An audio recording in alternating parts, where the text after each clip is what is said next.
Horror, treachery, terror, and ghastly echoings of fear are the ingredients for this evening's meal of suspense. The creature you just witnessed committing the unforgivable act of murder is morbidly called the monster, a roaming, homicidal maniac who has no control over himself or his horrible deeds. Perhaps you say he's the devil's child. Yes, I agree. But he's mortal, made of the same flesh and blood as you and me. Only the monster was born with a seed of evil deep in his heart. Our tale deals with the deadly seeds of evil and those mysterious persons who possess them. If you watch closely, you may see it grow before your very eyes.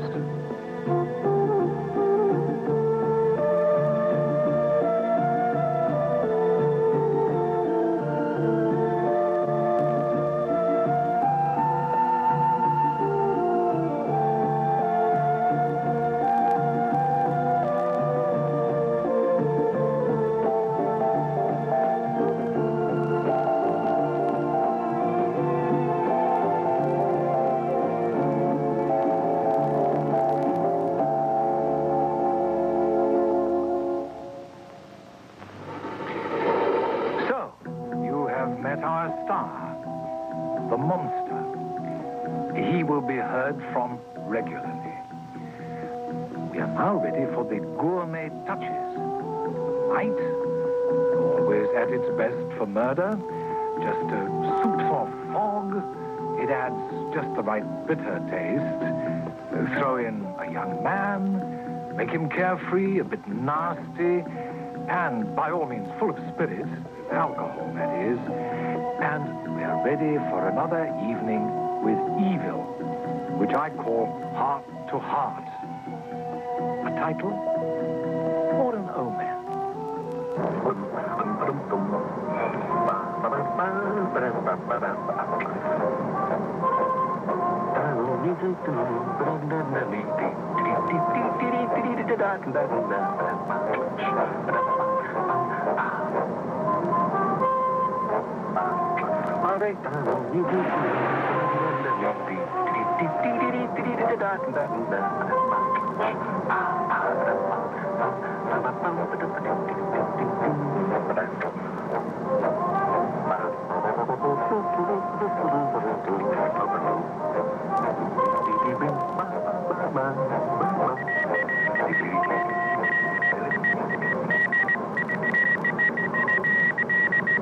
We interrupt our scheduled broadcast to report the latest details in the roaming homicidal maniac known as the Monster of Manchester.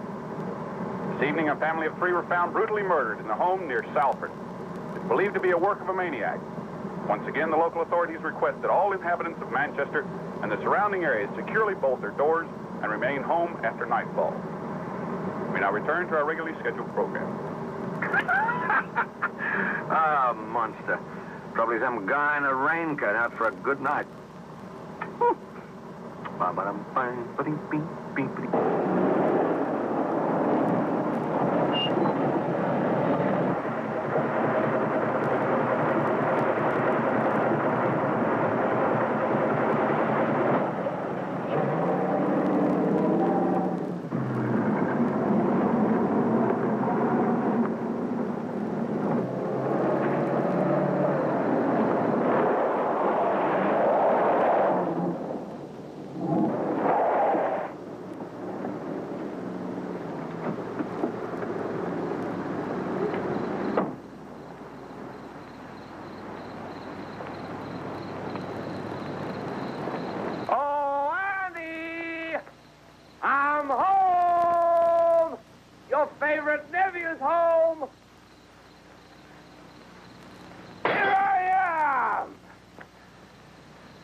monster. No, it's Mr. Jiggs. Good evening, servant.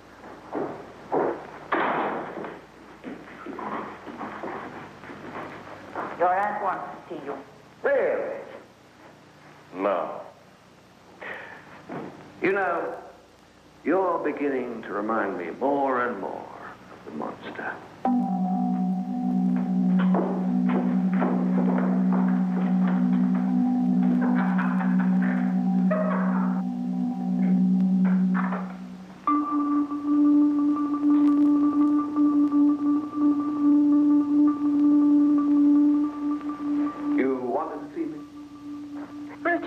I'm relieved to see you home. I've been hearing the most ghastly rumors about some madman roaming about the area, and I do worry about you, especially when you've been drinking a little more than you should.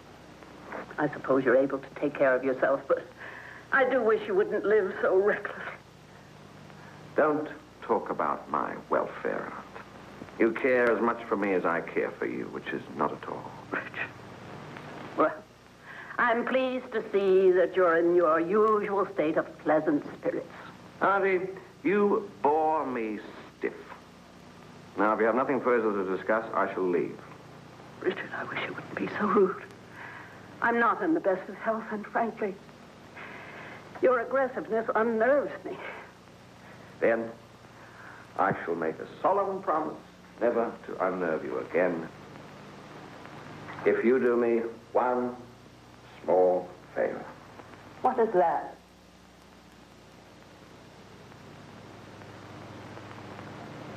Die.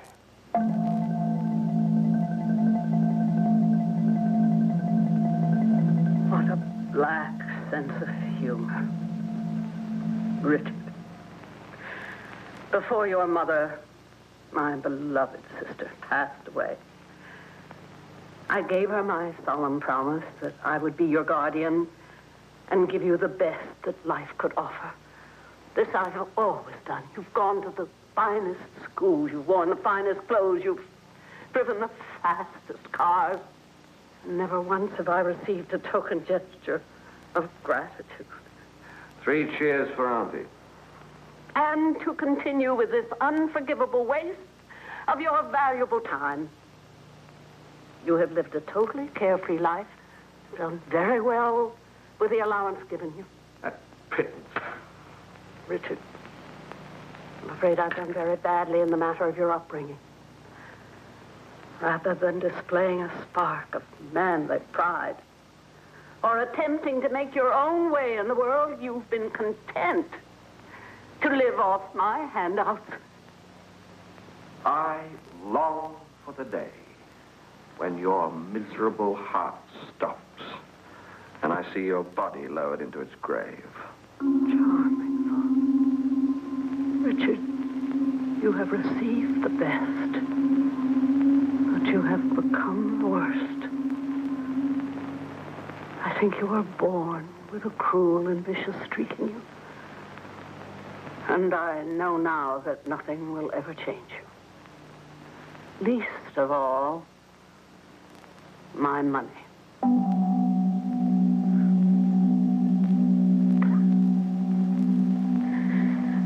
I hate to disturb Mrs. Jiggs at this hour. Would you mind getting me a glass of water? I'm not a servant. Get it yourself.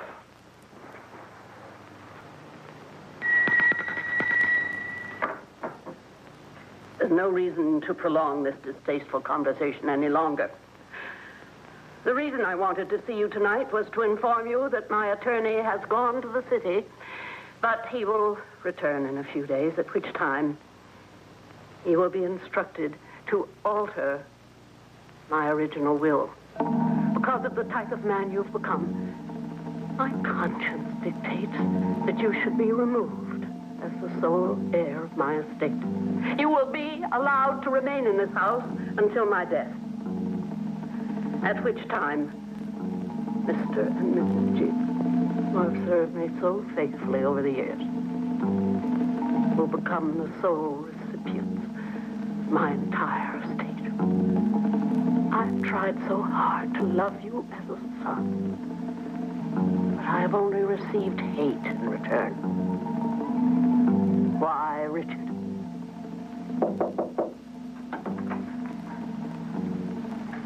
I brought the water for your pills, ma'am. Thank you, Mrs. Jiggs. I think we have nothing further to discuss, Richard. Good night.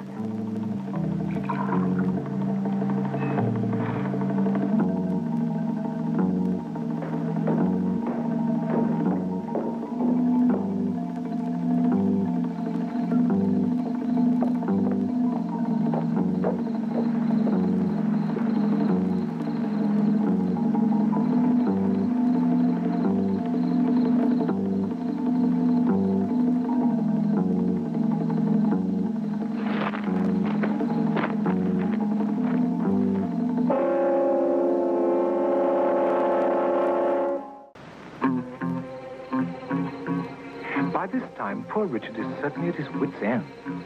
Not willing to lose his wealthy aunt's inheritance, we can safely say Richard will stop at nothing to have his own way. As for the monster, he's still free and roaming the countryside in search of new victims.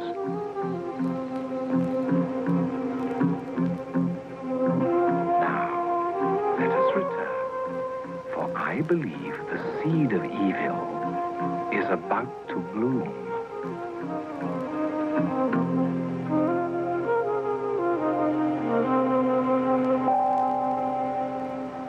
What a delightful day, Aunt.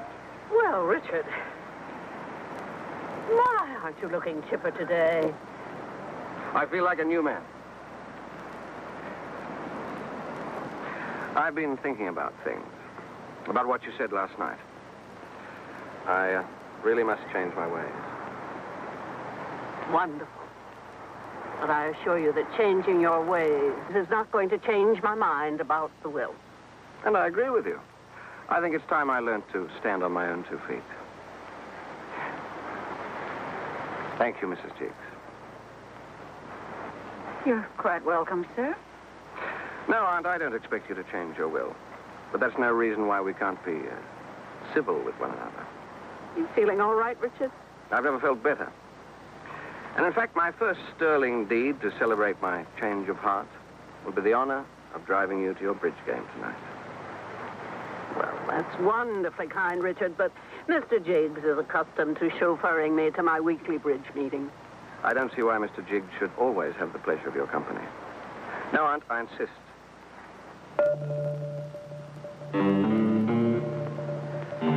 All right, Richard. You may drive me. Thank you, Aunt. You've made my day.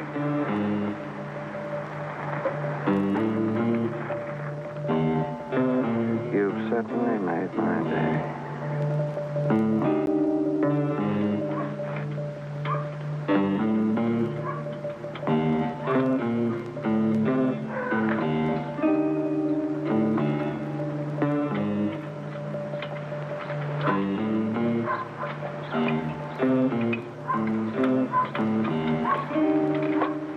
Trouble with the car, Jiggs? Just like to keep it running smoothly.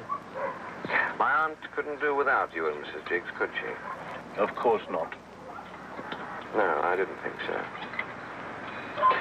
Jiggs, I believe that you were in the employ of the Hargrove estate before you came here. I was. I've been making a few inquiries, and it appears you left rather suddenly. Now, I'm not in the habit of putting my nose into other people's business, but why did you leave? Mr. Hargrove wanted a younger man. Oh, come on, Jiggs. It's well known that you're a capable and loyal man, able to work twice as hard as a man half your age. Are you sure there was no other reason? As you said before, you shouldn't stick your nose into other people's business. Don't be impertinent. I believe you like a drink or two now and then. When the mood strikes me. Seems it struck you one evening there. So I'm not the only drunk, eh? And whilst you were in the mood, you picked a fight with a man called Marlowe. He got what he asked for. He asked for a broken back? It was an accident. The police said so. a fair fight. Now go away. Yes, the court agreed with you, but only just. The coroner stated that the poor man was broken and beaten as though, and I quote, attacked by a wild animal. You are remarkably strong, aren't you, Jiggs? The amazing thing is that the injuries sustained by Marlowe are remarkably similar to those found on the victims of the monster. So? And all the murders were committed within a 5-mile radius of this house. Jiggs, you aren't by any chance the monster. Little boy, go and play with your toys. Oh, I almost forgot why I came down here. I shall be driving my aunt to and from her bridge game this evening. Don't look so disappointed, Jiggs. We can't have her being chauffeured by a monster, can we?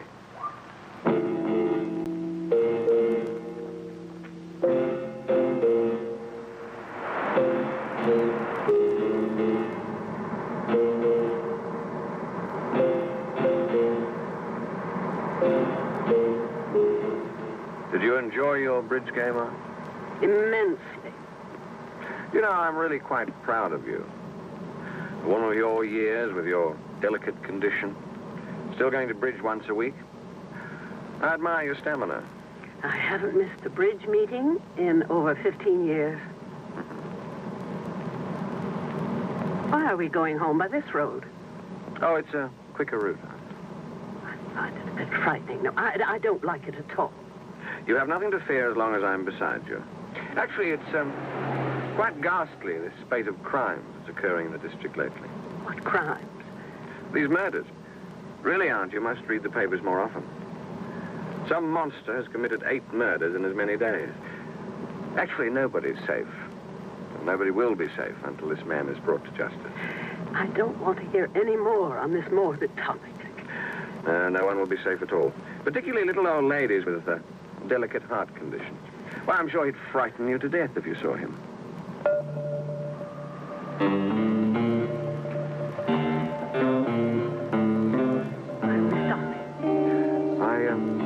I heard a rattle. I think it's the differential. I want to continue on home. You can have this mechanical difficulty attended to in the morning. Don't worry, Aunt. I'm here by your side. Richard, I insist. All right, Aunt.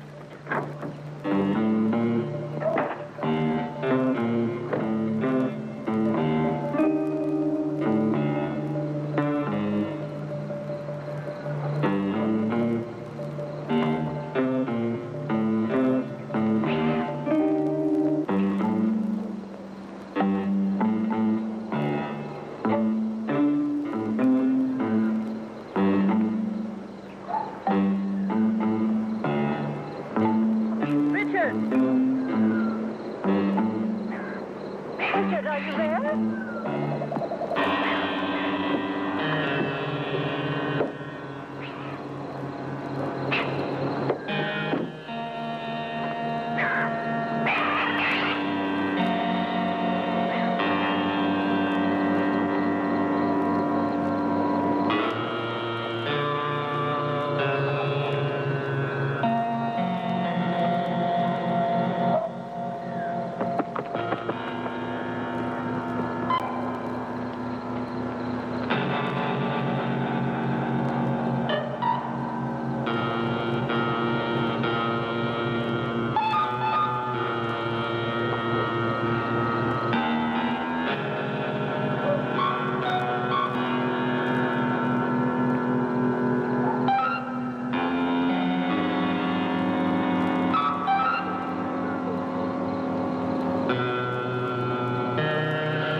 delighted about your heart attack. What a pity you didn't get a chance to change the will. However, I'll be...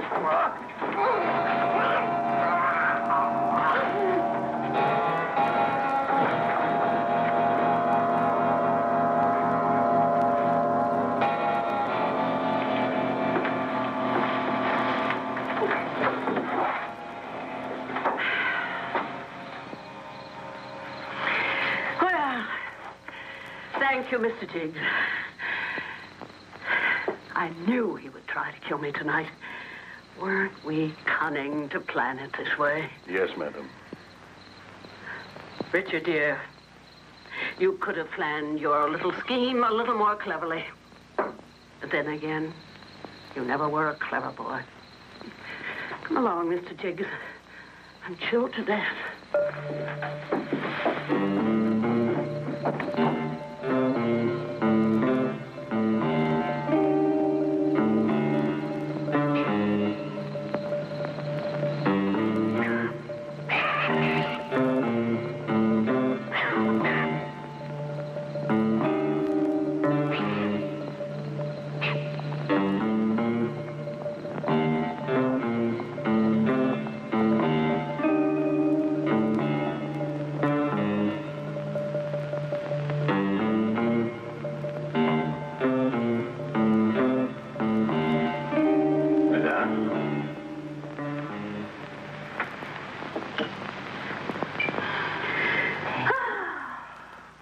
Sit down, dear. It's nice to be alone. I'm sure the authorities are going to think it was the monster who did in poor Richard. But of course, madame. Well, where shall we go for the summer? We could go to the house at Villefranche. You do love the Riviera, ma'am. Villefranche. We could open the estate in Scotland. No. It's too much fuss. Villefranche. I do love French cooking.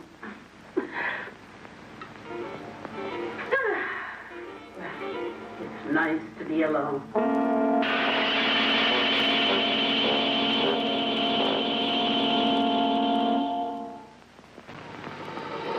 So it seems the seeds of evil will grow in the best of us when given the opportunity. If you're curious as to the identity of that deranged-looking fellow who has just let himself in unannounced through Mrs. Sylord's window, he is none other than the real monster. For those of you who wish to know what followed, I recommend you visit the area. The monster is still roaming free and welcomes all visitors. So, until next we meet, this is Anthony Quayle, reminding you that there is a touch of evil in all of us. Good night. Pleasant dreams.